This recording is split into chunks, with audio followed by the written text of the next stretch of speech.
I'm going to start off by reading a few lines from a poem by a well-known Long Island poet who also knew a lot about birds. Once, Paumanok, when the lilac scent was in the air and fifth-month grass was growing upon the seashore in some briars, two feathered guests from Alabama, two together in their nest, and four light green eggs spotted with brown. And every day the he-bird to and fro at hand, and every day the she-bird crouched on her nest, silent. And then skipping a few lines, till of a sudden, maybe killed, unknown to her mate, one forenoon she crouched not on the nest, nor returned that afternoon nor the next, nor ever appeared again. And thenceforward, all summer in the sound of the sea, and at night under the full of the moon in calmer weather, over the hoarse surging of the sea, or flitting from briar to briar by day, I saw, I heard, at intervals, the remaining one, the he-bird, the solitary guest from Alabama. So what was this exotic bird that we're talking about here? Well, the mockingbird. In other words, in the mid-19th century, the mockingbird was an exotic here. I can even remember reading an account from the 40s, the 1940s, that is, of birders running out to see an exotic bird that had appeared, which was a great rarity in the New York City and Long Island area. And what was that bird? This is the bird I was trying to find. Makes a better surprise if it just appears, flashes visually. I'm going to go back to the full screen thing if I can get it going here.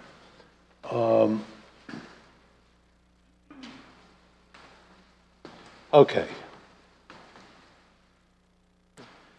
A lot of people would consider the osprey to be the classic, typical bird of Long Island.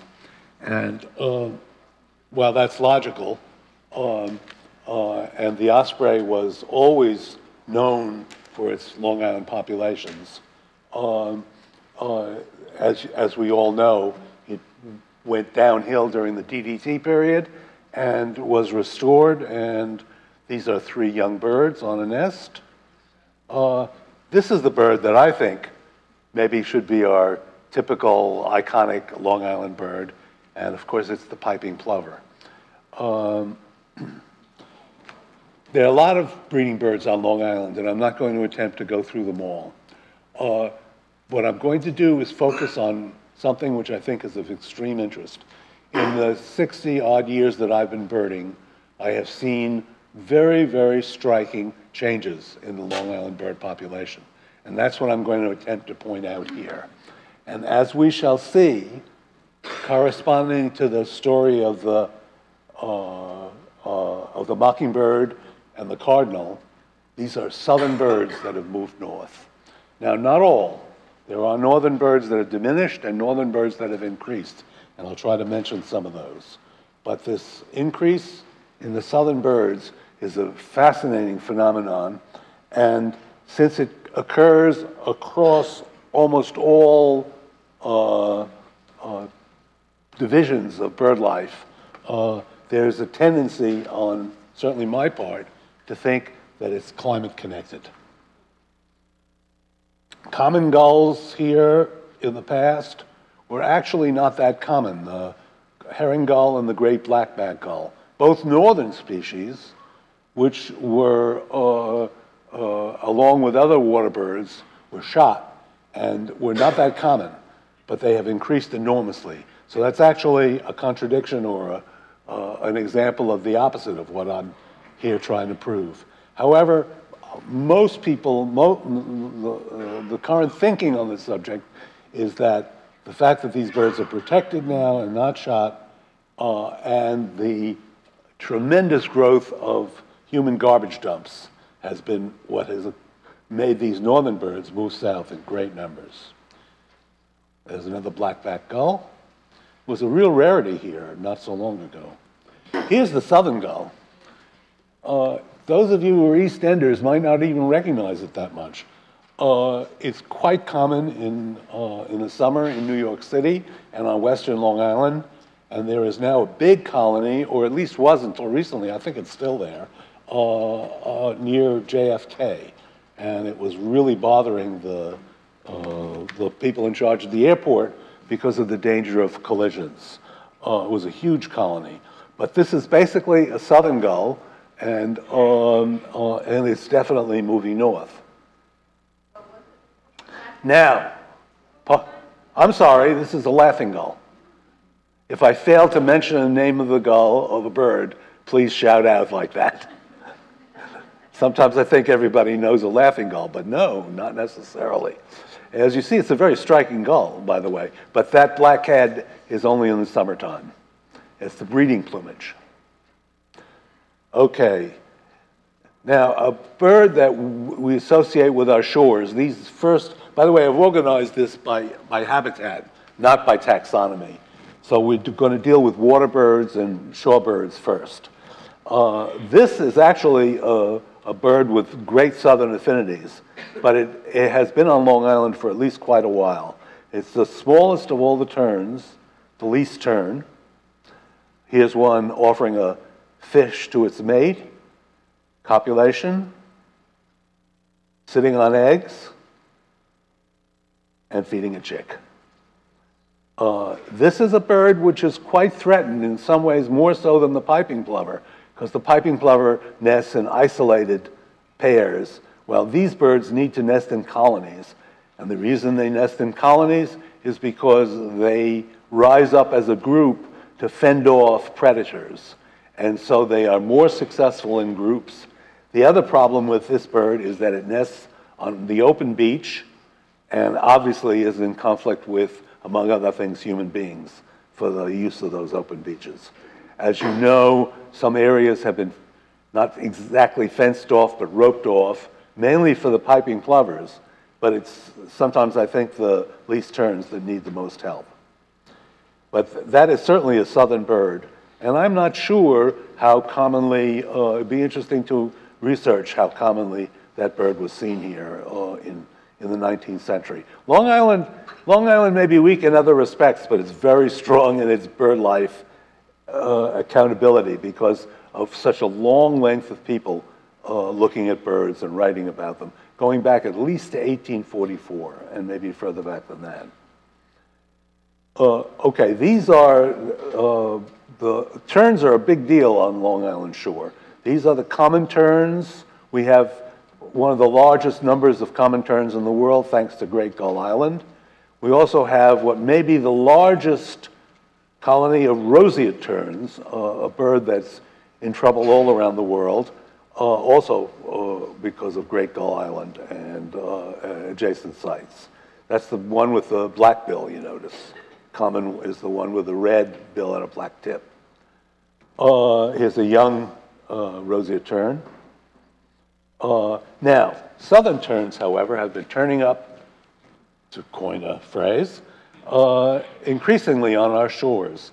This bird is now seen almost every summer, and I believe, if I'm not mistaken, it has started to nest in western Long Island in the Jamaica Bay or perhaps western Nassau area. We usually see it in this form with just the round black marking. This is the Foster's tern. It's a southern tern. Here's another southern tern, the gull-bill tern that has been turning up recently. We've seen it last few summers as a few have been around. I'm not sure, it may also be nesting now, starting to nest on our shores. So these are southern terns. This is a bird I think is not nested yet, but it probably will soon. And another southern tern, it's called the sandwich tern. Sandwich because it was first found in Sandwich, England, not because of the Hawaiian Islands. Curiously enough, in Europe, this tern is common in the North Sea and maybe even in the Baltic. So it's not a southern tern in Europe, but it is in North America. And here's a bird which, within my lifetime, really began to appear and nest on Long Island. One of the most extraordinary birds that we have, the black skimmer, which has a lower bill longer than its upper bill, and which cuts through the water. Those of you bird watchers have undoubtedly seen it. It's a favorite, and it catches fish like that. Here's a young one. Notice the bill is quite enlarged already. And that bird colonized Long Island in the last century and is probably now down some. I don't know why. There's fewer than there used to be, but they're still around. Okay, going quickly through some of our breeding birds. This is a slideshow about breeding birds in general, and I'll just quickly flash by. This, of course, is our belted kingfisher, which is quite common on all our estuaries.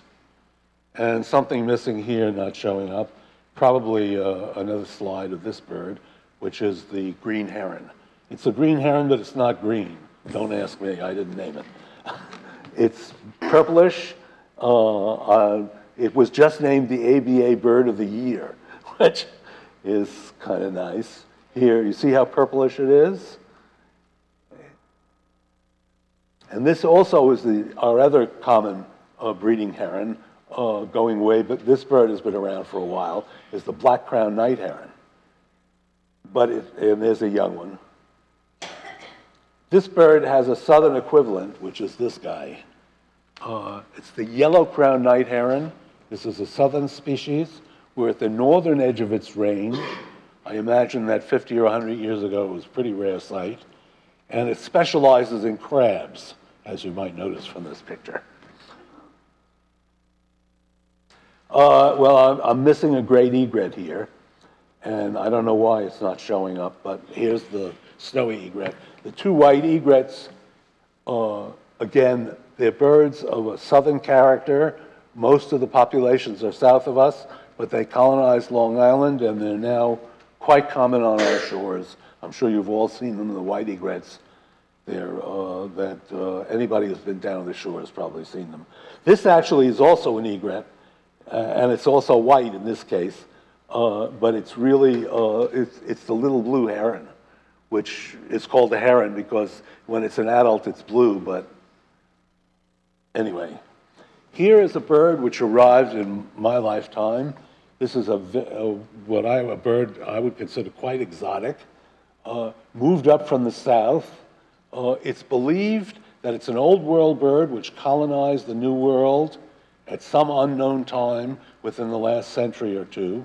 It crossed the ocean and came up Brazil, and it came up into Florida, and then up the coast, and it's now a Long Island bird. But it came up unassisted, so it's a natural phenomenon. This is the glossy ibis. Yes. There is a bird called the sacred ibis. This is not the sacred ibis, but it's the glossy ibis, and it is, and you'll see them in groups of 5 and 6, often feeding in the wetlands. There's another picture of it. This bird, of course, is a much less disliked, though perhaps not accurately, is a double-crested cormorant. Double-crested cormorants did not nest on Long Island when I started a bird. There were populations north and south of us, and I don't know where our double-crested cormorants came from, but one or the other or both converged on Long Island, and now it's an extremely common bird, even to the point of taking over heronries where other birds are nesting. Here's another southerner, the American oyster catcher. As far as I know, the first Long Island nesting was found by Roy Wilcox in Hicks Island out east, and is now spread all over Long Island, and is quite a successful nester, actually. Here's a pair. I don't know whether this is love or or hate.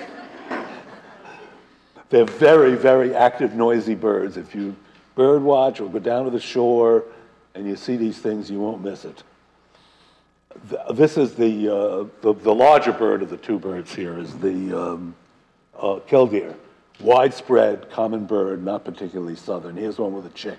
This is not the chick, by the way. That's a small sandpiper, but this is the chick. And here's the spotted sandpiper, again, a widespread bird. Okay, here's a bird that we did get from the south. It's the willet, eastern willet in this case. And it has taken over our shores. It's the most common bird all through the summer. When the migrants have all gone through, this one will be there because he's a local nester. And it's also a noisy bird. It doesn't have distinguishing markings until it flashes its wings. And again, I don't know if this is love or combat, but they're flashing their wings, that's for sure. And our birds love to perch, often on wires along Dune Road and Shinnecock. This one is actually on my place in a dead tree by the pond. And the bird goes up as a lookout. Well, mallards, you all know. Mallards replaced the black duck, which was the original species here. Mallards are not native. And they were introduced by hunters to have something to shoot after the black ducks seem to have been almost exterminated, but they're still nesting. There's still a few around, at least on the east end. But that's a northern bird, not particularly southern bird. Gadwall nests sometimes on Long Island. Blue-winged teal, also a Long Island nester, and of course everybody's favorite, the beautiful wood duck, male and female. Okay, here's a bird of our marshes, which is actually fairly common on the South Shore marshes, but it's tough to see. It's the clapper rail. It's a member of a family of birds, which are bird watcher specialties, I guess. Now, the only other, this is the small version of it. It's a little ruddier, is the Virginia rail. And that does occasionally nest on Long Island. I had one pair nest on my marsh, had one young, saw them feeding the young. So it's around.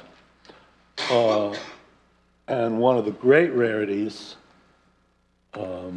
is in this family is the black rail, which reaches its northern limit in a marsh on the Jones Beach stretch. I think they're still there. They always were. Does anybody know? It's the black rail. Oh, I'm sorry. This is the Sora. Here's the black rail. This is the Sora, yes. Beg your pardon. Sora, I don't know. Sora's an occasional breeder I think the Sora has bred on Long Island, but very rare. But this is the black rail.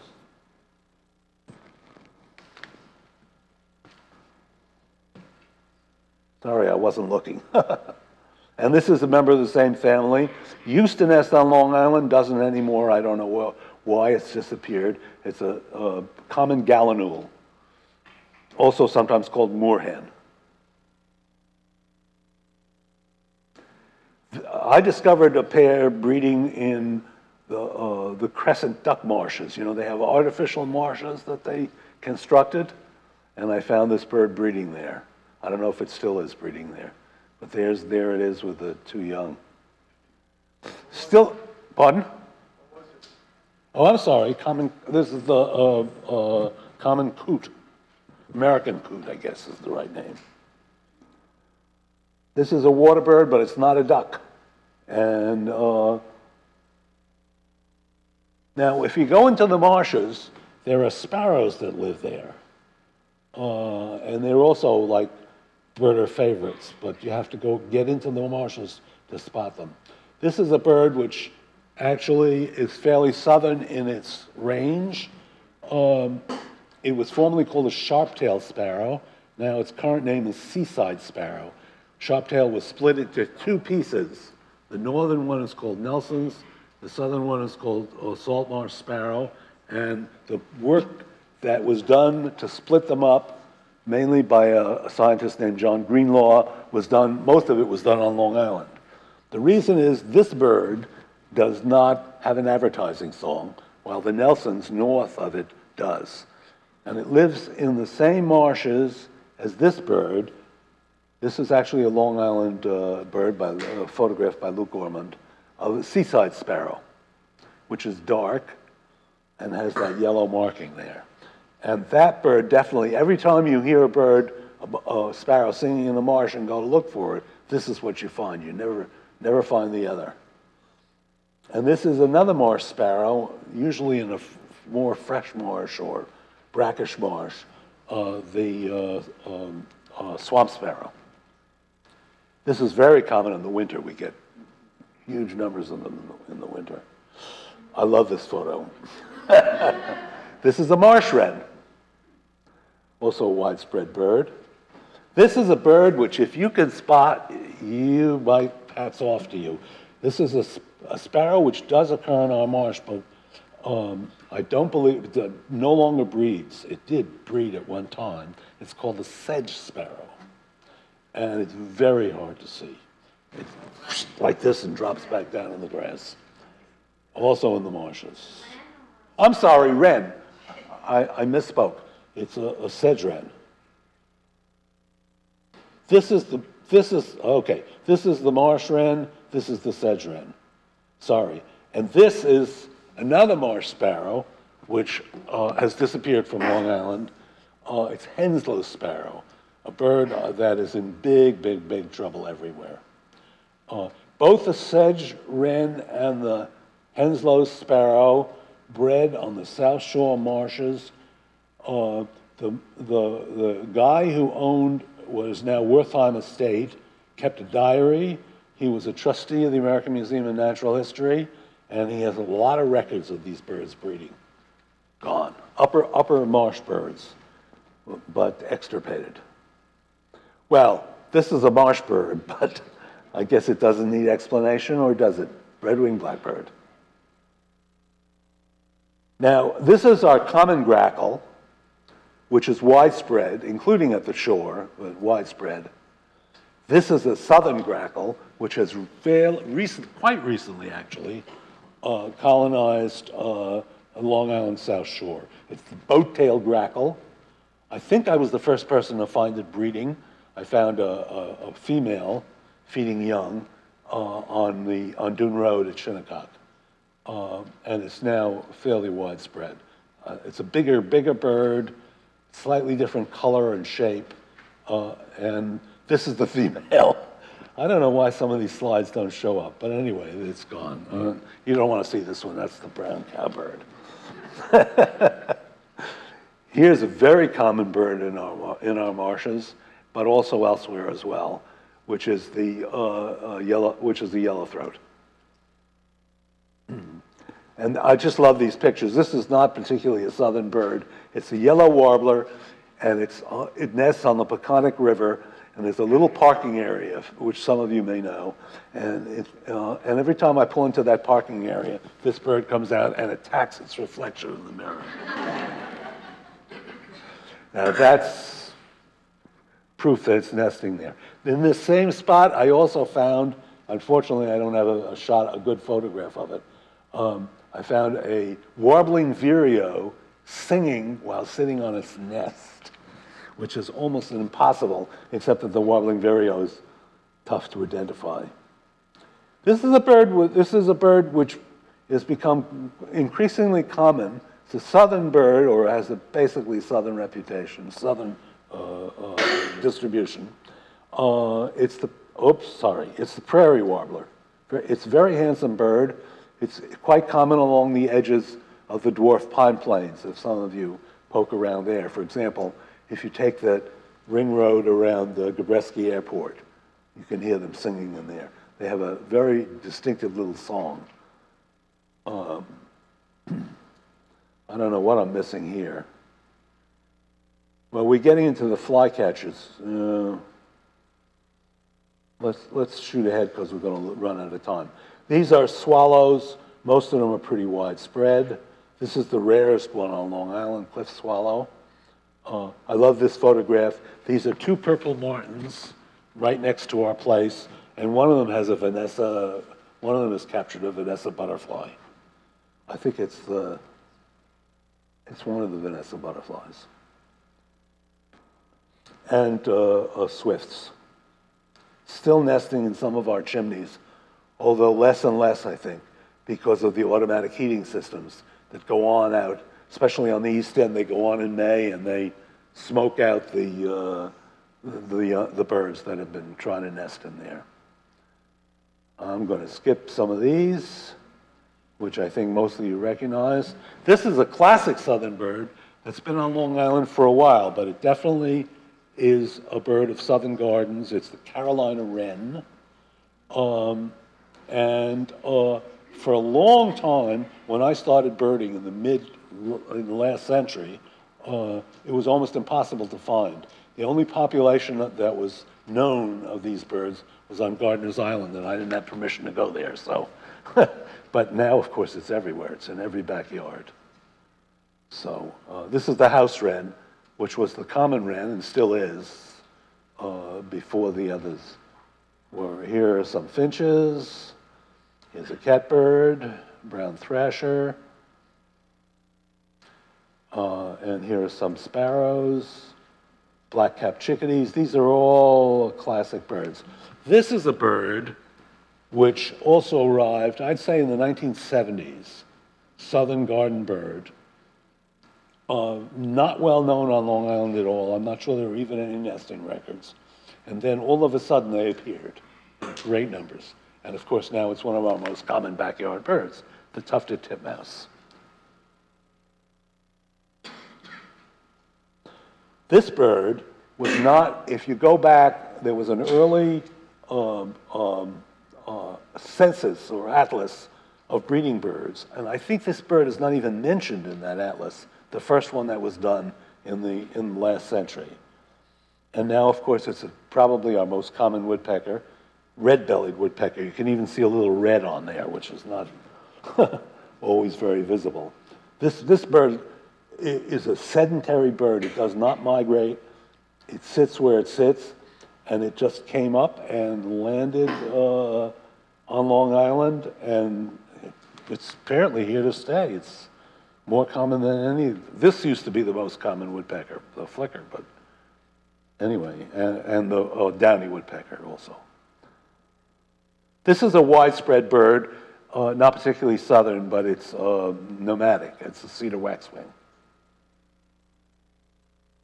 And there's that's a young one. It's hard to make out, but if you look, you can see the yellow tail, which gives away that it's a young bird.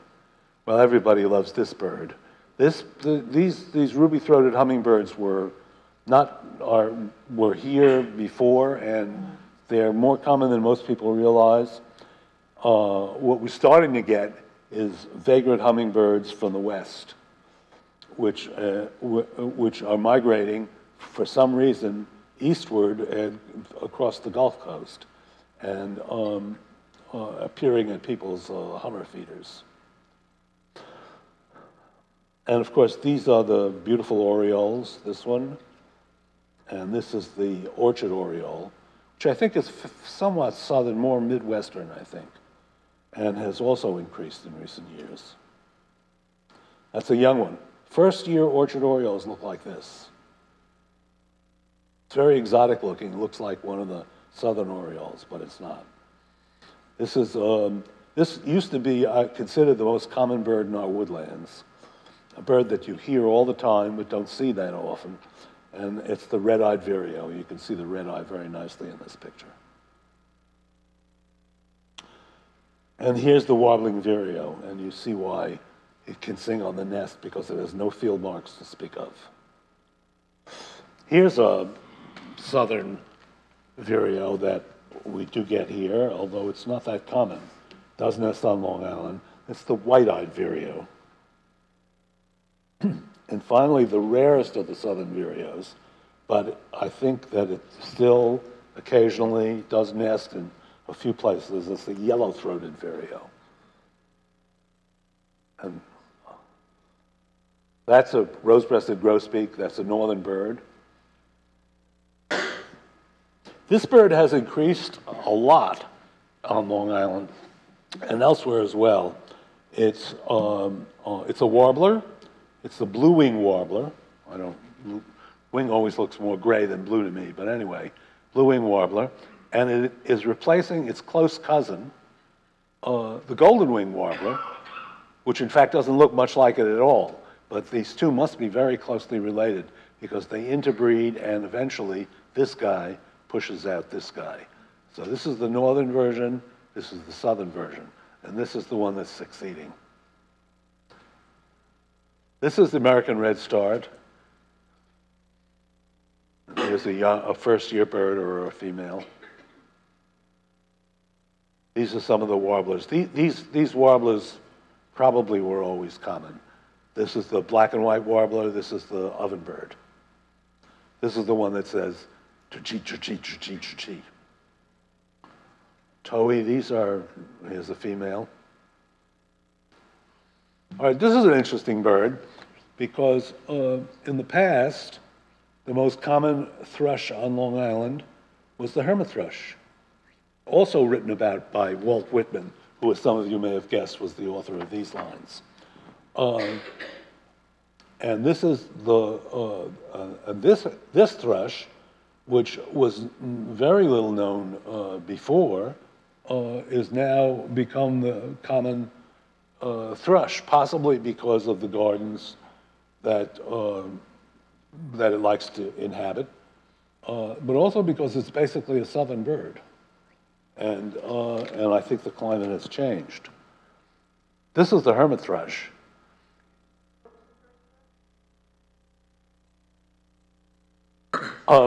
Wood thrush. Sorry. Wood thrush, hermit thrush, another hermit thrush. Basically, they're usually brownish or grayish with a reddish on the wings and tail. This bird has the most gorgeous song, and Whitman used it in When Lilacs Last in the Dooryard Bloomed to sing the elegy to the martyred President Lincoln.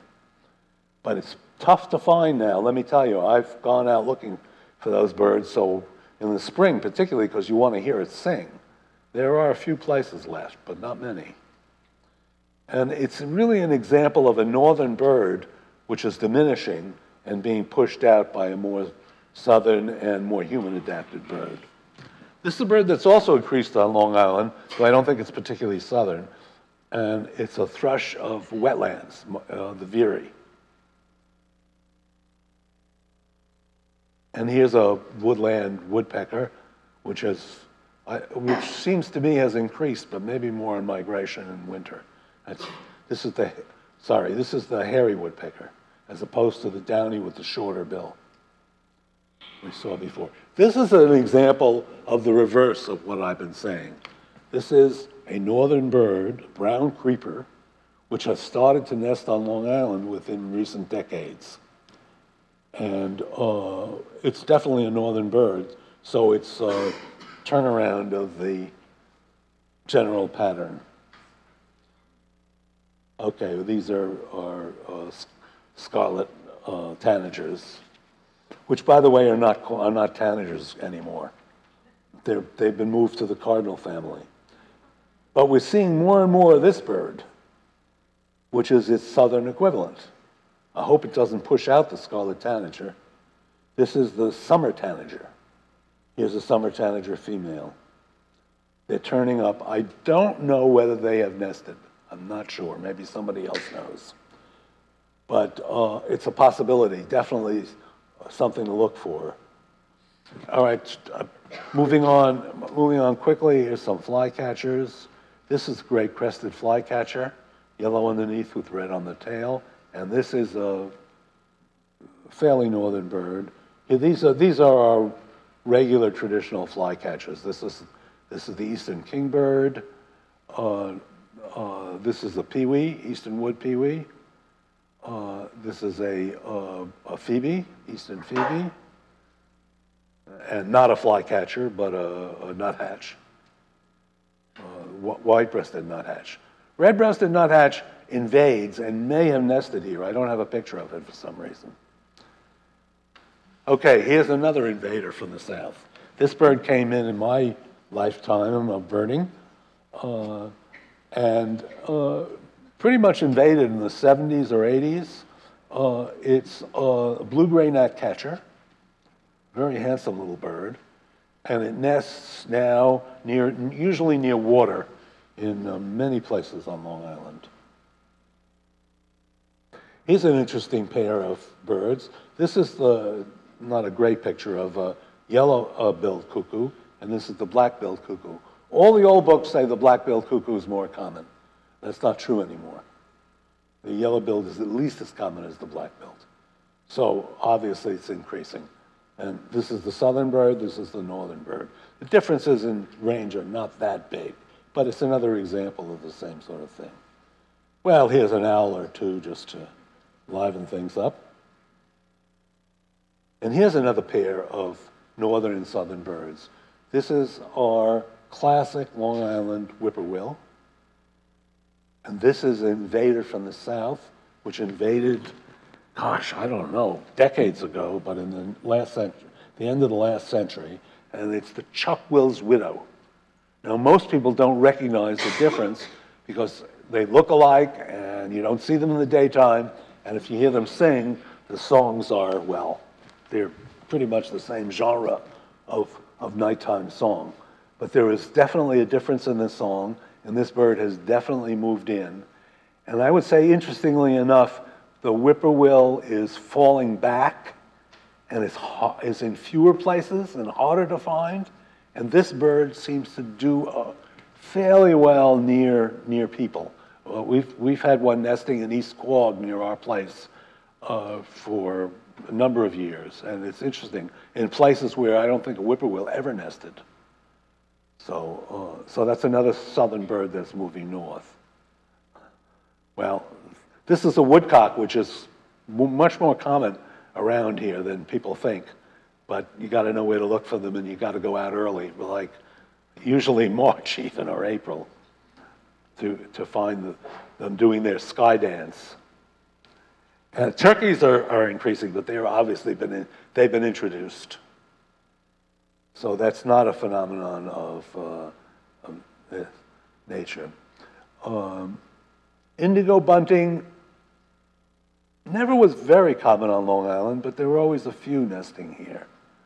But that's also a pair, an interesting pair, because its southern equivalent, or a southern bird somewhat similar to it, is this guy, the blue grosbeak, a classic southern bird.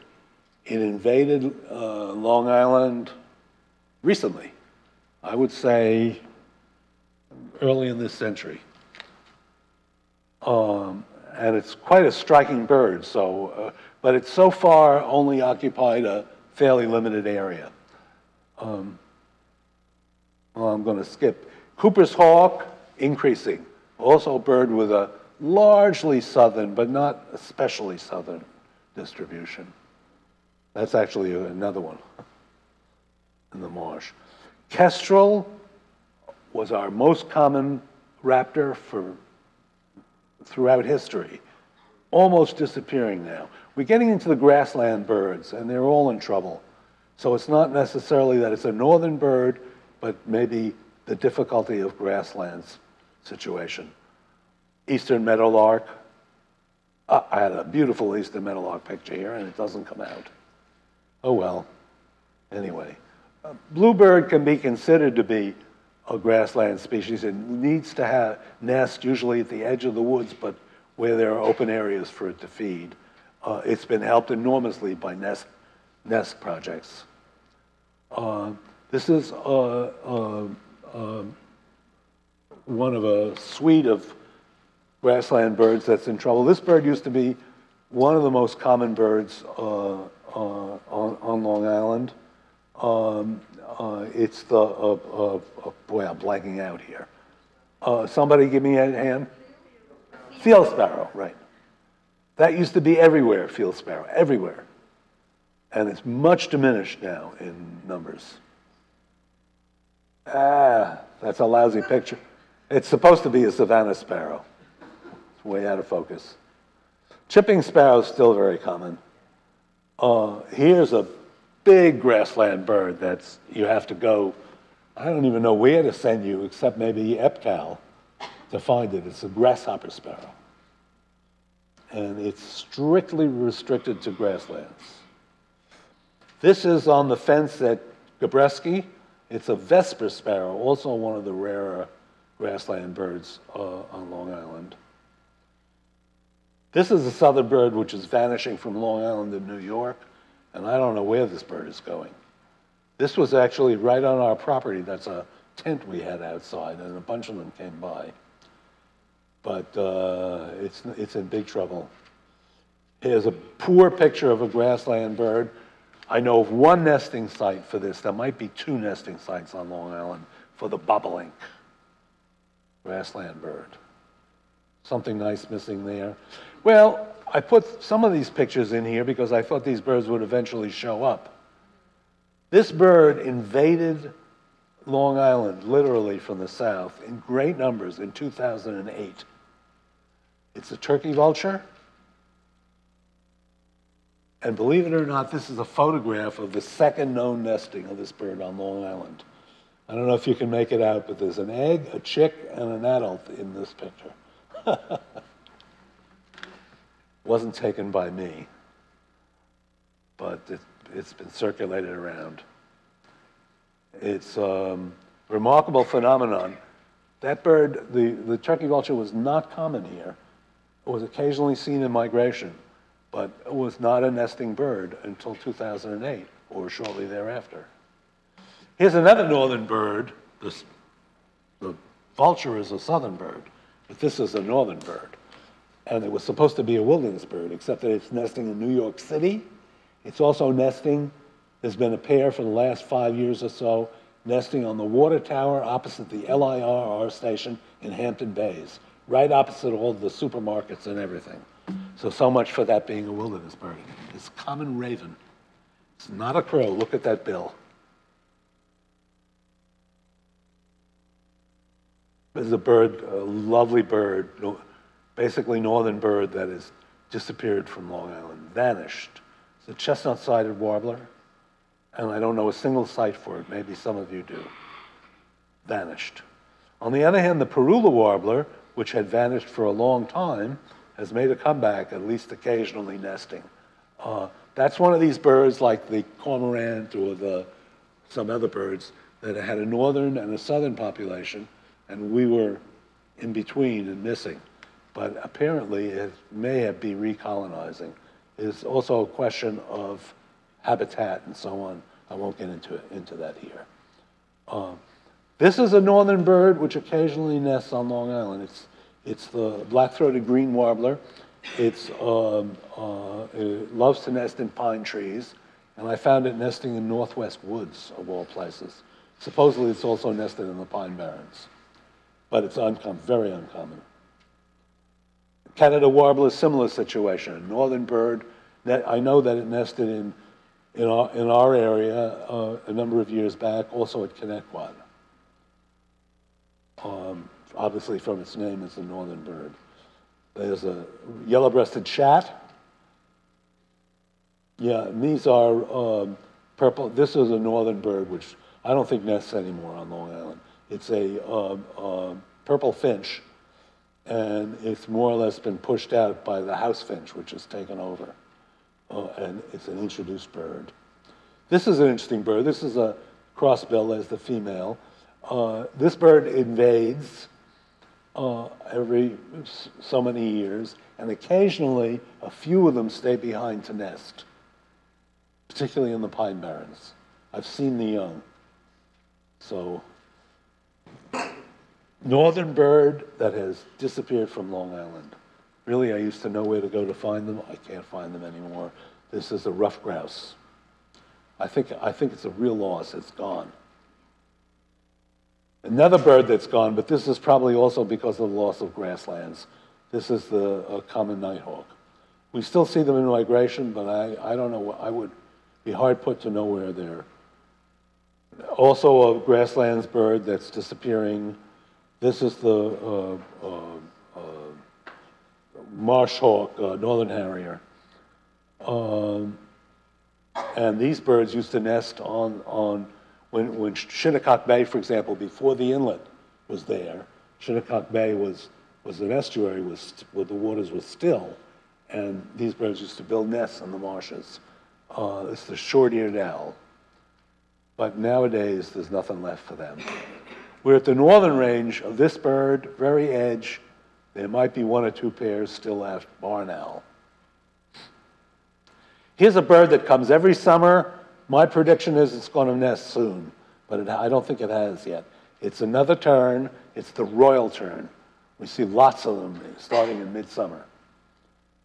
There's another one. We usually see them in this form with the white forehead. Here's a bird that I put in here because I was predicting that it would nest, and I believe that it has at Connecticut. It's the yellow-throated warbler. Beautiful bird. And here we go. I'm finished. Here we go. This was another bird I put in because I was predicting was going to nest on Long Island, and it has the bald eagle. Thank you, Eric. That's it. Thank you very much.